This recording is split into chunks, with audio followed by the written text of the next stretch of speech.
It's Sunday dinner. Your father sits at the head of the table.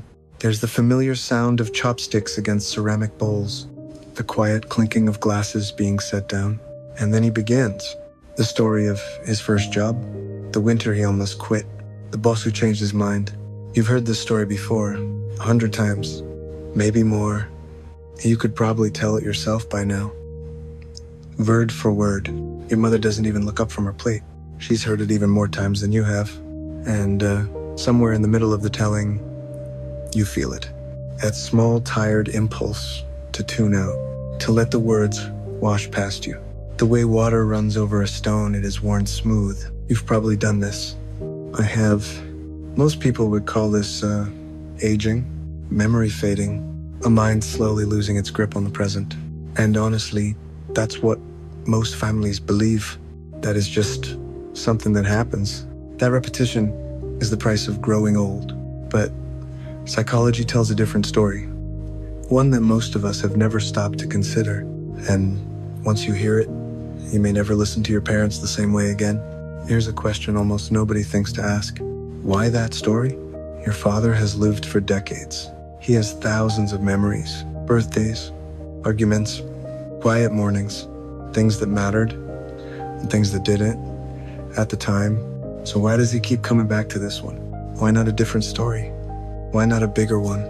There's a reason, and it has very little to do with forgetting. This is what most people never realize about repetition in aging parents. What looks like a broken record is often something else entirely. As people grow older, something quietly shifts inside them. The world they built their identity around begins to change. They retire, their children leave, their friends grow distant or pass away. The roles that once defined them, provider, protector, the one who makes the decisions, they slowly dissolve. And in that slow dissolving, a question begins to surface. Not a loud question, a quiet one. Who am I now? The psychologist, Erik Erikson, spent much of his career studying exactly this. He called it identity consolidation. The idea is this: as the world around them changes, as their bodies slow down and their roles shrink, aging people begin searching for proof that they still exist as who they were. And the stories they return to most are not random. They're the ones most deeply tied to their identity. The moments where they felt most capable, most needed, most real, most like the person they believe themselves to be. Put simply, your father is not just telling you about his first job. He's telling you who he used to be.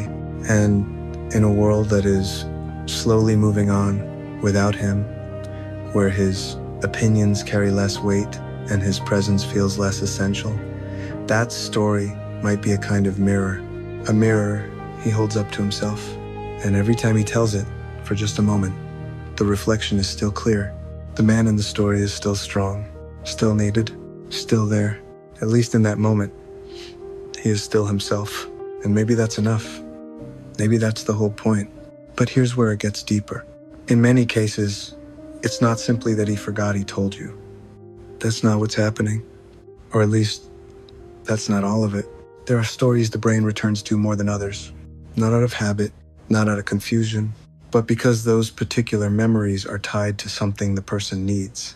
Validation, continuity, the quiet assurance that the life they built, the choices they made, the person they became, still means something. To someone with the repetition is not a malfunction. It may be the mind's way of holding the pieces together when everything else is shifting. He's not repeating himself. He's holding on. That's it. So why that particular story? The answer lies in a theory that most people outside of psychology have never encountered. And once you understand it, it changes the way you hear everything. The psychologist Jeffrey Webster spent years studying why elderly people retell their stories, not as a symptom, as a behavior with purpose. What he found was that repetition in aging is not one thing.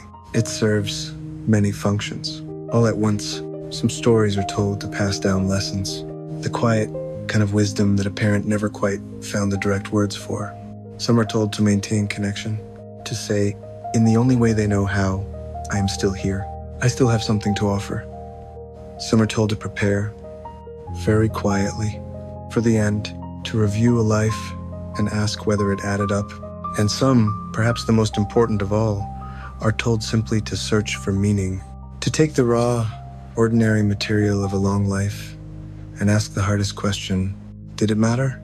From your father's perspective, something very specific may be happening every time he tells that story.